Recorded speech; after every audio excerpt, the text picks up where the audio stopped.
ఏంది ఈ చిల్లర? ఈ రోజు కూడా 10,000 పోతుంటే ఎందుకు మాట్లాడతలేరు మీరు?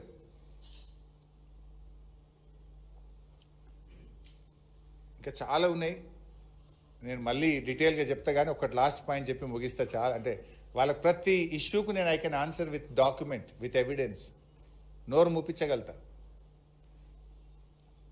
ఇప్పుడు కాల్వకుర్తి నెట్టంపాడుకు బీఆర్ఎస్ అంటే పైసలు ఇవ్వలేదు, నీళ్ళే ఇవ్వలేదని నిన్న ఆయన గారు మాట్లాడారు. ఎవరు? ఉత్తమ్ గారు. This the document. ఏది నేను ఉత్తగా మాట్లాడను.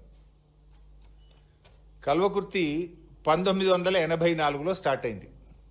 30 సంవత్సరాలు ఎవరు పాలకులు? 84 నుంచి 2014 వరకు 30 ఏళ్ళు ఎవరు పాలకులు? ఇదే కాంగ్రెస్, ఇదే తెలుగుదేశం. రేవంత్ రెడ్డి పూర్వ పార్టీ తెలుగుదేశం, రేవంత్ రెడ్డి ప్రస్తుతం ఉన్న పార్టీ కాంగ్రెస్. మీయే కదా.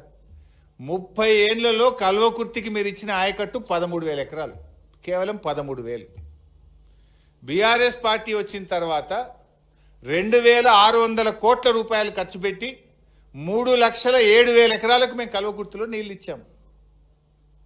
నేను ఉత్తమ అంటాడు కల్వకుర్తి ఎందుకు పూర్తి చేయలే? అడిగేటోళ్ళు లేడనుకుంటున్నావా? మా దగ్గర లెక్కలు లేవనుకుంటున్నావా? నువ్వు అబద్ధాలు ఆడితే మేమేమన్నా చేతులు కట్టుకొని చూస్తామనుకుంటున్నావా?